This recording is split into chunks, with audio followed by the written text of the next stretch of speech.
antes de começar, quero que a gente feche os nossos olhos. Vamos orar ao Senhor. Supremo Deus, bom Pai. Pai, só Tu tens as palavras de vida eterna, Pai. Pai, eu não posso nada, eu não tenho nada de mim mesmo. Se eu for oferecer algo de mim, Pai, as pessoas sairão daqui perdidas.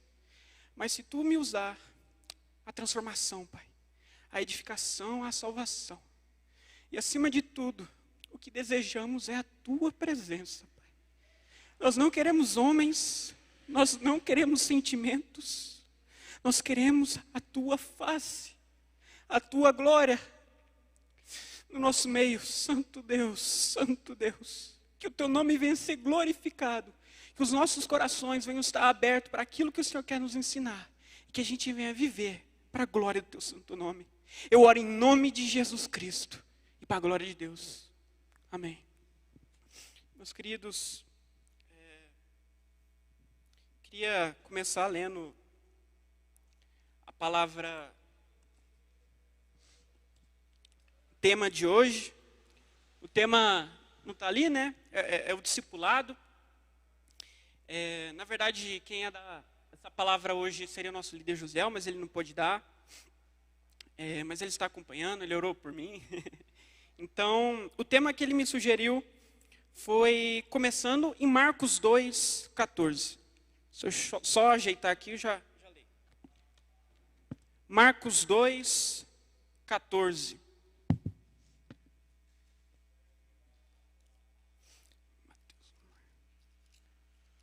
Marcos, capítulo 2.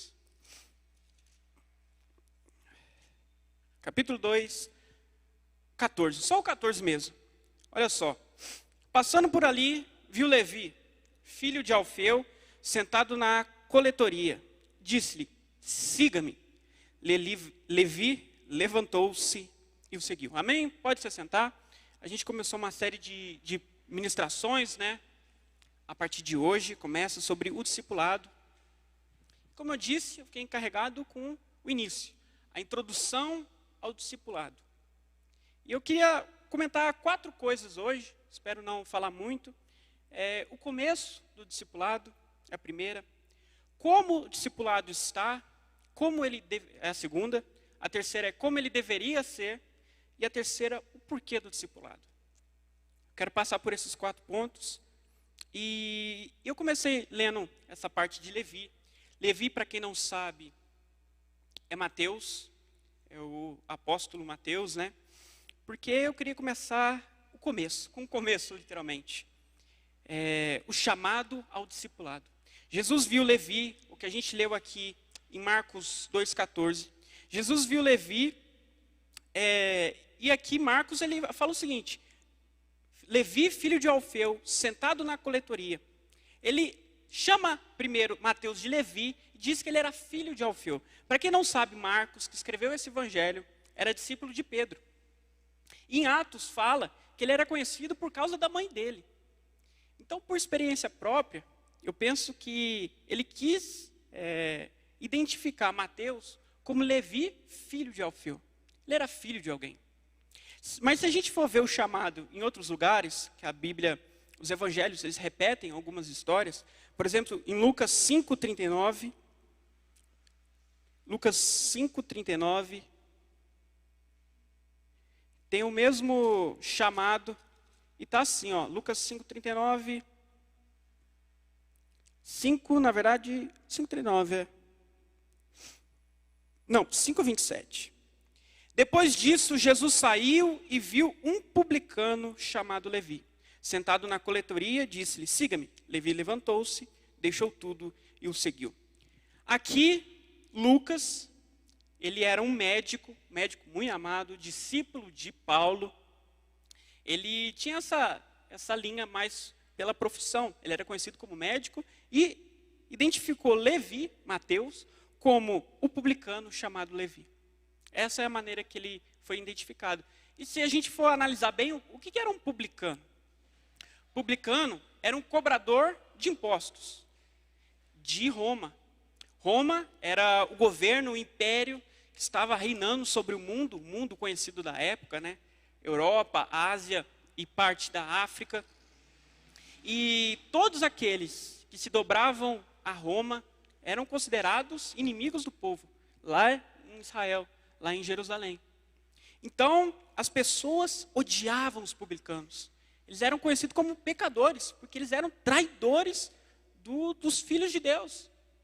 O que eles faziam? Eles cobravam impostos para o governo, às vezes de maneira errada, a mais que deveria, e tirando o fato que já eram impostos pesadíssimos. Eu vi uma vez falando que era costume das pessoas chegarem perto dos publicanos e cuspirem nos seus pés. Era costume fazer isso, porque as pessoas odiavam os publicanos. Ninguém respeitava, mas Jesus chamou ele. E se você for olhar como Mateus revela como ele foi chamado por Jesus, agora eu quero ler Mateus 9,9. Mateus 9,9 fala como ele foi chamado por Jesus. A gente viu a visão de Marcos, de Lucas, agora do próprio Mateus, chamado Levi. Mateus 9,9 fala assim, saindo, Jesus viu um homem chamado Mateus, sentado na coletoria e disse-lhe, siga-me. Mateus levantou-se e o seguiu. Os dois, um viu Levi, filho de Alfeu, outro viu Levi, o publicano. Mateus narra que Jesus olhou para ele e não viu Levi. Esse era o nome dele. Dizem que depois que ele começou a andar com Jesus, Jesus mudou o nome dele para Mateus. Jesus olhou para Levi e não viu Levi, ele viu Mateus. Mateus significa presente de Deus. Então o começo da nossa carreira cristã é dessa maneira. A gente está no pecado, no erro, na imundice, mas Jesus não vê a gente por os nossos pecados. Ele olha aquilo que a gente vai se tornar quando a gente caminha com ele. Mateus fala que ele viu Mateus, não Levi. Não filho de alguém, não sua profissão, não o seu pecado. Então, o começo do discipulado é esse. Ele olha para você, Jesus olha para você, te constrange com amor que você não merece. E daí você começa a seguir ele. Foi com todos nós dessa maneira. Então, esse é o começo. Mas daí a gente precisa progredir nisso. E a gente pensa que, pela nossa estabilidade no nosso país, o Brasil, onde os cristãos já são, eu dei uma pesquisada, já são 31% da população. A gente acha que a gente somos bons discípulos de Jesus. A gente segue Jesus. Tem 31% no Brasil, um país de 200 e poucos milhões de habitantes. A gente está indo muito bem. E eu vi algumas pesquisas, eu não tenho certeza dos números, depois vocês conferem, que lá para 2030, a gente já vai passar os católicos e vai ser a maior religião do país. São os números que falam de seguidores de Jesus, os evangélicos. Mas será que a gente realmente é seguidor de Jesus? A igreja ou aqueles que se dizem igreja são realmente seguidores? Quando Jesus viu quem você era, te constrangeu no seu amor, você levantou e realmente seguiu ele? Porque Jesus ele nunca se impressionou com números. Essa nunca foi a vontade de Jesus. Nunca foi. Ele quer e deseja que todos sejam salvos. 1 Timóteo fala isso. Deseja que todos, está aberto a todos. Mas ele também disse que isso nunca foi a ideia dele, porque ele sabia que a maioria ia rejeitá-lo. João 6, eu vou ler alguns versículos. João 6, a partir do 26. João capítulo 6, a partir do 26. Eu vou dar um exemplo disso que eu falei, que Jesus disse. Ele falou o seguinte, a partir do 26, João 6, 26.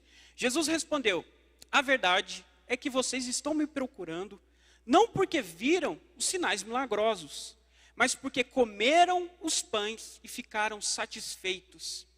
Então Jesus, o 35. Então Jesus declarou, eu sou o pão da vida, aquele que vem a mim nunca terá fome. Aquele que crê em mim nunca terá sede. 36. Mas como eu disse, vocês me viram, mas ainda não creem. Todo aquele que o Pai me der virá a mim. A quem vier a mim, eu jamais rejeitarei. Pois desci dos céus, não para fazer a minha vontade, mas para fazer a vontade daquele que me enviou. 40. Porque a vontade de meu Pai é que todo aquele que olhar para o Filho e nele crer, tenha vida eterna. E eu ressuscitarei no último dia. 53. Jesus lhes disse, Eu digo a verdade, se vocês não comerem da carne do Filho do Homem e não beberem o seu sangue, não terão vida em si mesmos. Da mesma forma, como o Pai que vive me enviou, e eu vivo por causa do Pai, assim aquele que se alimenta de mim, viverá por minha causa. 60. Disseram, ao ouvirem isso, muitos dos discípulos disseram, dura essa palavra, quem pôde suportá-la? Sabendo em seu íntimo que os seus discípulos estavam se queixando do que ouviram, Jesus lhes disse, isso os escandaliza? 66. Daquela hora em diante, muitos dos seus discípulos voltaram atrás e deixaram de segui-lo. Jesus perguntou aos 12, vocês também não querem ir? 68, né? Simão Pedro lhes respondeu, Senhor, para quem iremos? Tu tens as palavras de vida eterna. Nós cremos e sabemos que és o Santo de Deus. Aqui, Jesus, ele tinha acabado de fazer alguns milagres, algumas coisas maravilhosas. E uma multidão começou a seguir ele. Querendo mais pão, querendo mais multiplicação, querendo mais coisas para essa vida. E aí, Jesus vendo que aquela multidão queria as coisas que Jesus tinha a oferecer e não ele dá essa palavra dura. Falando que para a gente seguir ele, a gente tem que comer não aquilo que ele queria dar, que era o pão da multiplicação, mas ele era o pão, o maná que desceu do céu. As pessoas tinham que viver por ele, e não para as coisas que ele tinha que oferecer.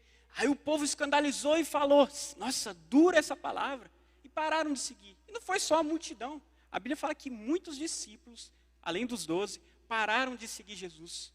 Desistiram porque viram que o negócio é mais embaixo. Porque números nunca impressionou Jesus. Ele quer sempre qualidade, não quantidade, acima de tudo. Tanto é que ele chega e fala para os 12, que ele escolheu um por um. E vocês, querem ir embora também? Só que aí Pedro teve a sabedoria que nós devemos ter. Senhor, a quem iremos? Só tu tens as palavras de vida eterna. É assim que a gente deve olhar para Jesus, é assim que a gente deve caminhar e ser discípulo dele. Seguir com esse intuito, com esse interesse. E Jesus, além disso, ele sempre deixou claro que a maioria das pessoas não o veriam dessa maneira, Sempre iriam querer usar ele, usar as coisas que ele oferece, usar a autoridade que ele proporciona, porque ele proporciona autoridade, coisas boas nessa terra sim. A vida cristã não é só para as coisas celestiais, elas são as mais importantes, mas Deus nos abençoa nessa terra também. Só que Jesus sempre deixou claro que as pessoas carnais iriam segui-lo dessa maneira errônea. E essas pessoas não são a igreja, não são verdadeiros seguidores de Jesus. Em Lucas 13, 23 e 24, ele fala, Lucas 13, 23 e 24. Alguém lhe perguntou, Senhor, serão pouco os salvos? Ele lhes disse, esforcem-se para entrar pela porta estreita, porque eu digo a vocês que muitos tentarão entrar e não conseguirão. Perguntaram para Jesus, ei Jesus, vai entrar muita gente? Vai bombar? Ele falou assim, a porta é estreita, se esforcem para entrar, porque poucos entrarão. Lucas 13, 23, 24, e Mateus 22 ele fala algo que a gente conhece bastante. Mateus 22, 13 e 14. Então o rei disse aos que serviam, amarre-lhe as mãos e os pés. Ele estava no final de uma parábola aqui. Então o rei disse aos que serviam, amarre-lhe as mãos e os pés, lancem-no para fora nas trevas, ali haverá choro e ranger de dentes. É o finalzinho da parábola. Aí ele completa, versículo 14 de Mateus 22. Pois muitos são chamados, mas poucos escolhidos. Então Jesus sempre deixou claro que números não brilhavam os olhos dele.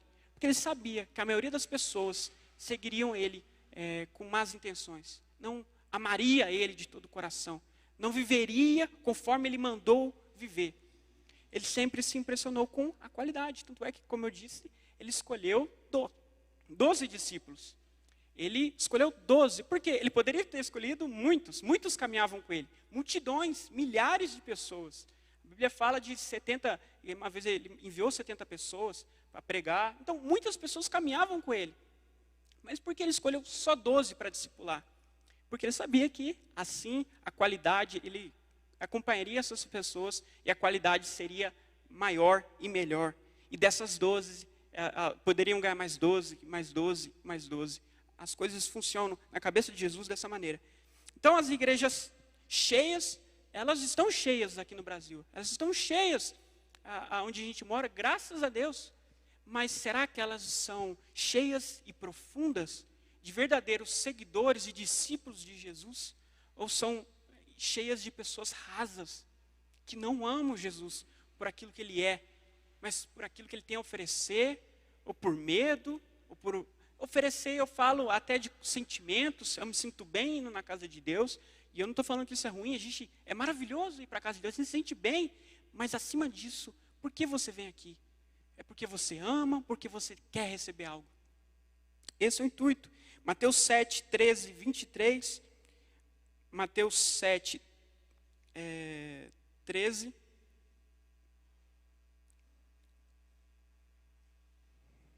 Mateus 7, 13 ao 23, está escrito assim, 13 ao 23. Entrem pela porta estreita, pois larga é a porta e amplo o caminho que leva à perdição. E são muitos os que entram por ela. Muitos entram pela porta larga, que leva à perdição. Como é estreita a porta e apertado o caminho que leva à vida, são poucos os que a encontram. Cuidado com os falsos profetas. Eles veem vocês vestidos de pele de ovelhas, mas por dentro são lobos devoradores. Vocês os reconhecerão por seus frutos. Pode alguém colher uvas de um espinheiro ou figos de ervas daninhas? Semelhantemente, toda árvore boa dá frutos bons. Vou repetir, toda árvore boa dá frutos bons, mas a árvore ruim dá frutos ruins. A árvore boa não pode dar frutos ruins. Vou repetir, a árvore boa não pode dar frutos ruins. Nem a árvore ruim pode dar frutos bons. Toda árvore que não produz frutos bons é cortada e lançada ao fogo. Assim, pelos seus frutos, vocês os reconhecerão. Nem todo aquele que me diz, Senhor, Senhor, entrará no reino dos céus, mas apenas aquele que faz a vontade de meu Pai, que está nos céus. Então, meus queridos, eu afirmo isso, não com prepotência ou sem discernir. Eu afirmo isso porque a Bíblia nos dá essa autoridade para falar. Pelos frutos os reconhecereis. Então, Henrique, por que você está dizendo que... você citou o número de quantas pessoas tem na igreja brasileira, 31%. Tem 200 milhões no Brasil, 31% é, mais de 60 milhões. Porque o que é ser seguidor de Jesus? Eu vou falar um pouco mais para frente. Mas o que é ser seguidor? Imitador dele. Se um Jesus transformou o mundo, o que 60 milhões não fariam no Brasil? Aí a gente para e pensa, nem todos, a maioria, infelizmente, pode ser que sejam verdadeiros seguidores. Talvez sejam só imaturos, pode ser. Mas o que eu quero que você pense é, e eu? Você, somos verdadeiros seguidores de Jesus? A gente leva a sério a palavra de Deus? A gente vive completamente voltado ao Senhor? A gente segue Ele verdadeiramente? Ou a gente só caminha do lado dele? Tem diferença. Muitos caminhavam ao lado dele, mas apenas 12 seguiam. Então, o chamado ao discipulado, agora eu quero ler Marcos 8. Marcos 8, Jesus fala sobre isso. Marcos 8. Ele expõe o que é o discipulado. Eu falei como começou, eu falei como pode estar hoje na igreja, e agora eu quero falar como deveria ser. Jesus nos explica isso em Marcos 8, a partir do 34 ao 38. Como deveria ser. Olha só, Marcos 8, 34 ao 38. Então ele chamou a multidão e os discípulos, prestem atenção. Ele falou para todo mundo, não foi só para os seus mais próximos. E disse, se alguém quiser acompanhar-me, negue-se a si mesmo. Tome a sua cruz e siga-me. Pois quem quiser salvar a sua vida, a perderá. Mas quem perder a sua vida por minha causa e pelo evangelho, a salvará. Pois que adianta o homem ganhar o mundo inteiro e perder a sua alma? Ou o que o homem poderia dar em troca de sua alma? Se alguém se envergonhar de mim e das minhas palavras, nesta geração adúltera e pecadora, o Filho do Homem se envergonhará dele quando vier na glória de seu Pai com os santos anjos. Essa dura palavra, ele não falou só aos mais próximos. Eu percebo que às vezes a gente evita falar coisas mais duras e verdadeiras. Mas Jesus falava isso à multidão. Olha como começa o 34. Ele chamou a multidão e os discípulos e disse: isso não é algo duro, profundo da palavra. Isso é basilar, elementar. É daí que começa o discipulado. Negue-se a si mesmo, tome sua cruz e siga-me. Então, o que é? Olha como ele começa. Se alguém quiser acompanhar-me. Primeira coisa, se alguém quiser, você não é obrigado a acompanhar dele, Jesus. Ele te chama, ele te oferece com amor algo que você nunca poderia obter. Esse é o amor dele, mas você pode recusar. Ele te dá essa autonomia. Olha que graça, né? Ele te dá essa autonomia de você recusá-lo. Então comece por aí, você escolhe. Você não está aqui obrigado, você escolhe. Outra coisa, se alguém quiser acompanhar-me, negue-se a si mesmo. O que é negar a si mesmo? É viver uma vida alienada, esconder na caverna, não fazer mais nada, se restringir totalmente, esquecer do mundo. Não, não é isso. Porque o próprio Jesus, quando a gente vê a vida dele, aquilo que ele fez, ele nunca agiu dessa maneira. Pelo contrário, ele saía andando sendo referência, saía andando sendo luz, saía andando falando com publicanos, pecadores, mulheres, todo tipo de gente. Mas ele nunca se misturou com esse tipo de gente. Pelo contrário, quando ele era misericordioso, quando aquela mulher foi pega em adultério, ele falou, né, todo mundo queria apedrejar ela. Jesus deu uma resposta para eles, eles saíram. A mulher olhou, não viu ninguém. Ela falou com Jesus, Jesus respondeu: não tem ninguém para te condenar aqui. Vá. Só que ele não para aí. Ele fala: vá, não peques mais. Então, que a gente compreenda isso, que negar a si mesmo não é viver uma vida alienada, porque nem Jesus vivia, mas é uma vida em santidade, negando o pecado. Por isso que é tão importante a gente ler a palavra e se encher dela e saber discernir o que é pecado e o que não é. Às vezes a gente vive por tradições humanas. Eu cresci na igreja ensinando que isso é errado e que isso é certo. Às vezes o que é certo é errado e o que é errado é certo. Porque você entendeu errado, não porque o pastor, o irmão pregou errado. Às vezes você entendeu algo errado. Então vá direto à fonte. Não, aqui, às vezes, tem muita gente na igreja que vive a palavra dos outros. Não vive a palavra de Jesus. Vive a palavra do pastor Davi, do pastor Reinaldo, do pastor, todos dos irmãos que vêm aqui pregar, do nosso líder Josiel. Viva a palavra de Jesus. Esses homens estão aqui para ser a referência, como Paulo falou, né? Sejam meus imitadores como eu sou de Cristo. Eles são imitadores de Jesus. A gente deve tê-los como referência. Mas, acima de tudo, nós somos discípulos de Jesus. Então, leia a palavra, se encha da palavra e saiba discernir o que é correto e o que não é. O que é pecado e o que não é. Então, a palavra de Deus fala sobre isso, que a gente deve discernir e dominar o erro.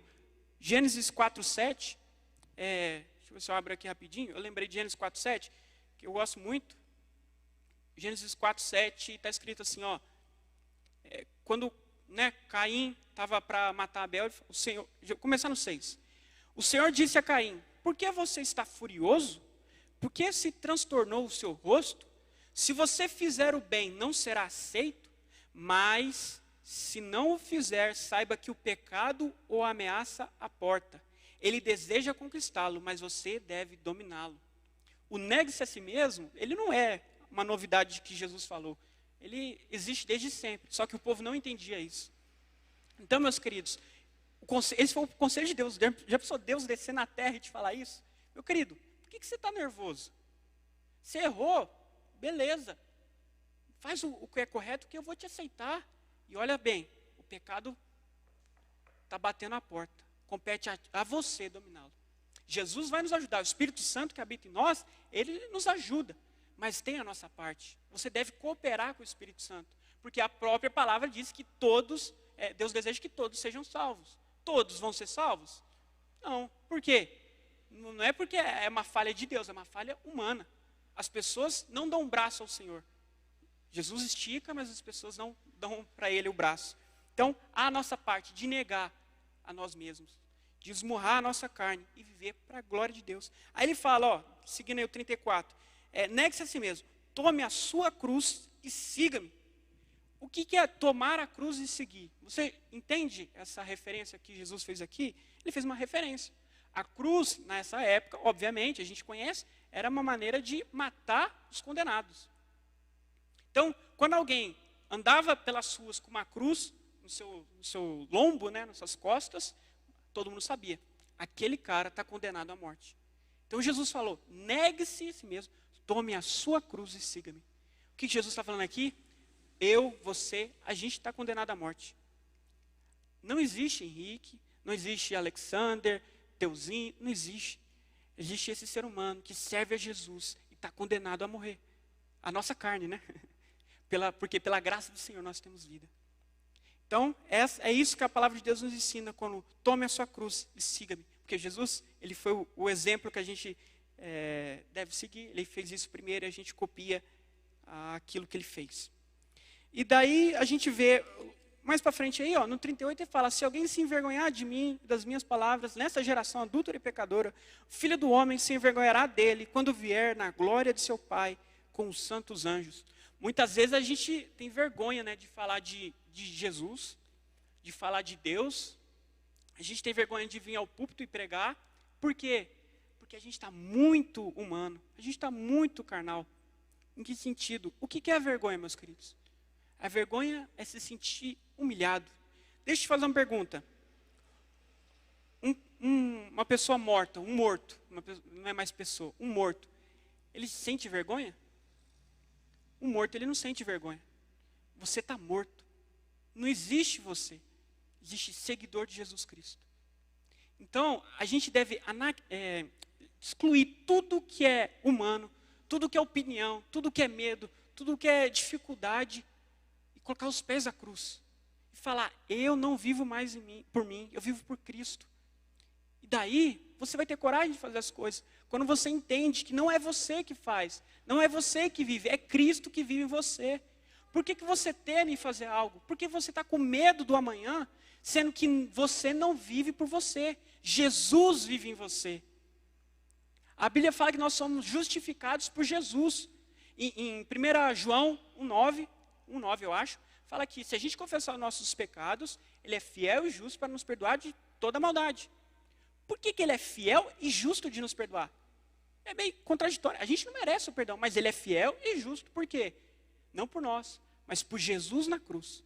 Jesus nos justifica. Então, se o Senhor não nos perdoasse, quando a gente aceita Jesus, Ele estaria negando o seu Filho. Meu querido, você não vive por você, você vive por Jesus.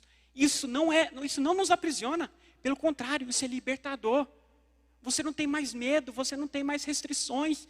Você é filho de Deus, cordeiro com Cristo Jesus. Avante! É esse o evangelho, é isso que é seguir Jesus. Jesus falou, fez coisas maravilhosas. E Ele falou para os seus discípulos, está vendo as coisas que eu faço? Vocês farão coisas maiores do que eu fiz. Por quê? Porque a gente é melhor do que Jesus? De maneira nenhuma, é porque Ele vive em nós. É porque Ele fará coisas maiores, através de nós. Então não tema, creia no Senhor. Aniquile-se a si mesmo e avante, siga, percorra o caminho até o alvo, que é os céus, que é o nosso Deus, quando a gente verá Ele face a face. Então, meus queridos, não há meio termo. Apocalipse 3, versículo muito conhecido, Apocalipse 3,15 fala o seguinte, 3,15, conheço as suas obras, sei que você não é frio nem quente, melhor seria que você fosse frio ou quente. Assim, porque você é morno, não é frio nem quente, estou a ponto de vomitá-lo da minha boca. Olha o peso que Jesus falou aqui. É Jesus falando. Jesus falando assim, ó, tem gente aí que ela não é nem quente, nem meu seguidor verdadeiro, e também nem desviado. Ela está no meio do meu povo e é meia boca.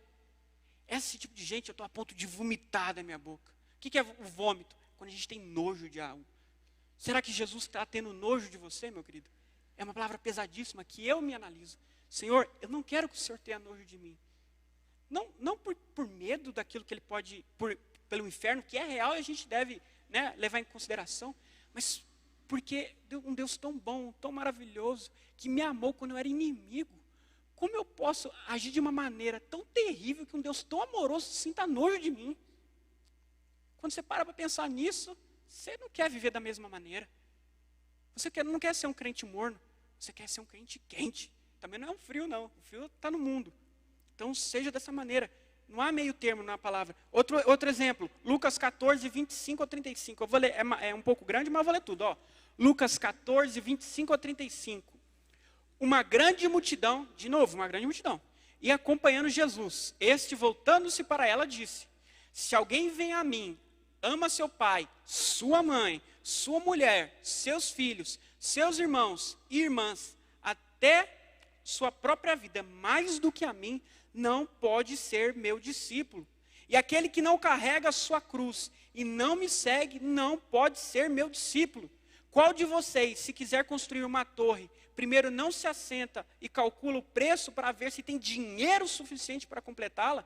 Pois, se lançar o alicerce e não for capaz de terminá-la, todos os que a virem rirão dele, dizendo: este homem começou a construir e não foi capaz de terminar.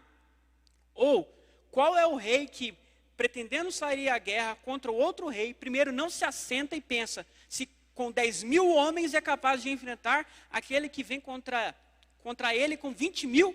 Se não for capaz, enviará uma delegação, enquanto o outro ainda está longe, e pedirá um acordo de paz. Da mesma forma, qualquer de vocês que não renunciar a tudo o que possui, não pode ser meu discípulo. O sal é bom, mas se ele perder o sabor, como restaurá-lo? Não serve nem para o solo, nem para o adubo. É jogado fora. Aquele que tem ouvidos para ouvir, ouça. Você já entendeu essa palavra do sal? Às vezes a gente não entende, mas tem que ler o contexto para entender. O contexto é de discípulo aqui. Ser meu discípulo. O sal, ele tem um valor. Mas se ele não age como ele deveria agir, ele não serve para nada e vai ser jogado fora. Somos nós. Se você não age como deveria ser um bom discípulo, a única maneira de ser discípulo, você vai ser jogado fora.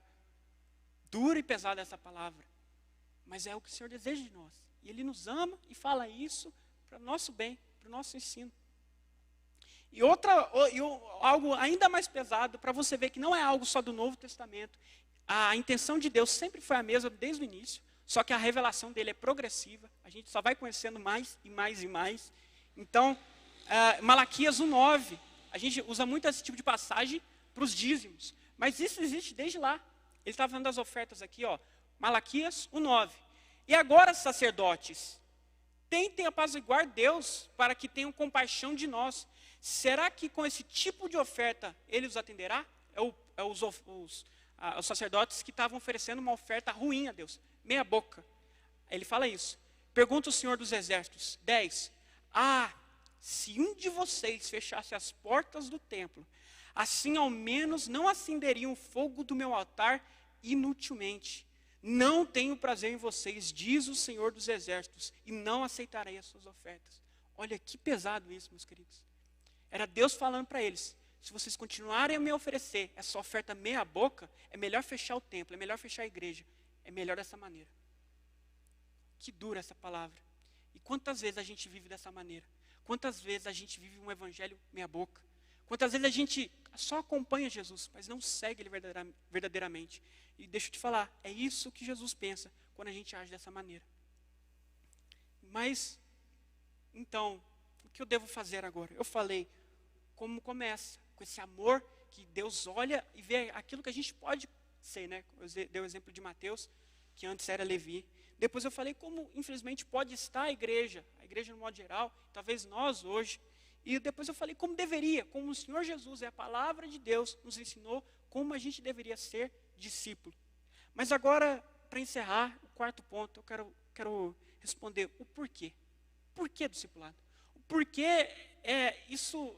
Por que eu vou negar a minha vida? Eu vou negar os prazeres da minha carne? Eu vou negar porque é algo bom, só que é bom momentaneamente, mas é muito bom. Por que eu vou negar isso? Por que eu vou viver uma vida de negação, de seguir o Senhor Jesus? Por quê? A troco de quê? O que vale isso? Eu quero ler Mateus 13, 44 a 46. Mateus 13, 44 a 46. Está escrito: o reino dos céus é como um tesouro escondido num campo. Certo homem, tendo-o encontrado, escondeu-o de novo, e então, cheio de alegria, foi, vendeu tudo o que tinha e comprou aquele campo. O reino dos céus também é como um negociante que procura pérolas preciosas. Encontrando uma pérola de grande valor, foi, vendeu tudo o que tinha e a comprou. Meus queridos, qual é o exemplo que Jesus falou aqui? Sobre o que é o reino dos céus. Por que vale a pena vender tudo? Porque é algo de muito mais valor. A presença e o amor do Senhor Jesus Cristo. Vale a pena todo o sacrifício. E deixa eu te falar, isso não é sacrifício. Isso é algo bom. Quando você começa a seguir Jesus, você vê que há prazer na santidade. Há prazer em ser um verdadeiro seguidor de Cristo. Você vive uma vida de vitória. Você vive uma vida de bênção. Não uma vitória e uma bênção como o mundo pode imaginar, mas uma vitória e uma bênção como deveria ser desde o princípio. E acima de tudo, você anda com Jesus. Aleluia. Esse é o maior presente que a gente tem, meus queridos. Andar com Jesus, seguir Ele e ser chamado pelo nome, por Ele. Esse é o maior prazer. Vale tudo. Se eu tiver que rasgar o meu corpo, eu farei. Se eu tiver que mergulhar num lago de fogo, eu farei. Nada se compara a caminhar com meu Senhor Jesus, a ouvir as doces palavras dEle e sentir o amor dEle, o amor que eu não mereço, mas que Ele me amou primeiro. Vale tudo, meus queridos. Negar a si mesmo, vale a pena.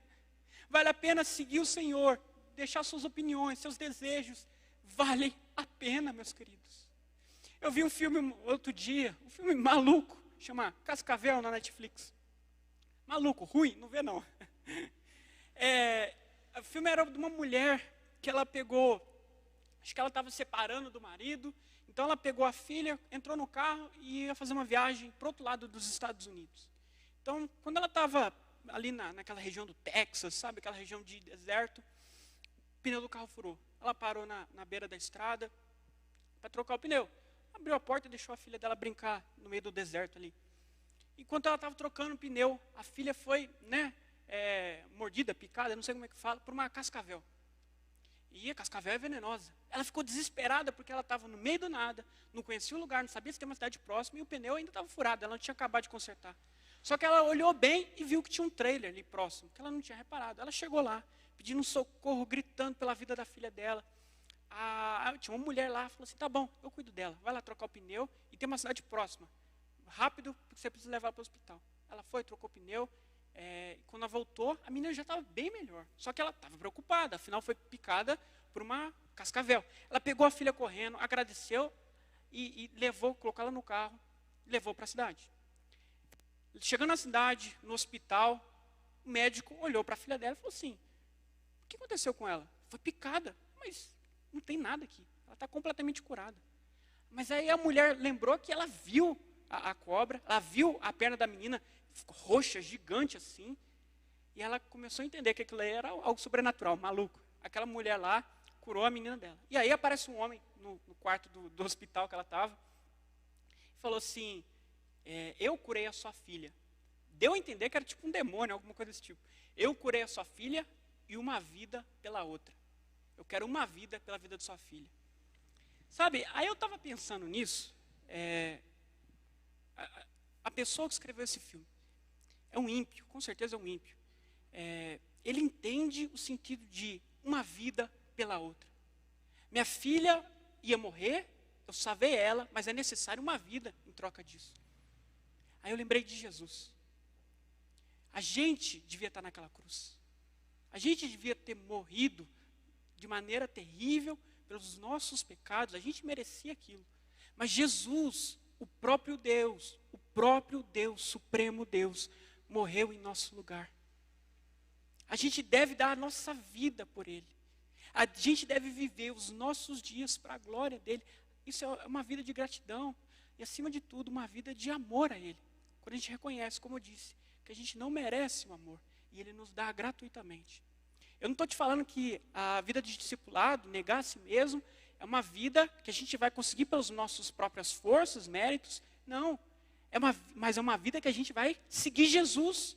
Ele vai nos direcionar. Cuidado, não avança, fica, vai para a direita, vai para a esquerda.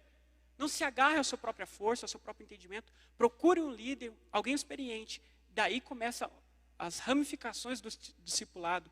Que a gente deve seguir Jesus. Mas Jesus também instruiu a gente fazer discípulos humanos. E isso a gente vai falar nos próximos cultos, a gente vai falar nas próximas ministrações mais a fundo.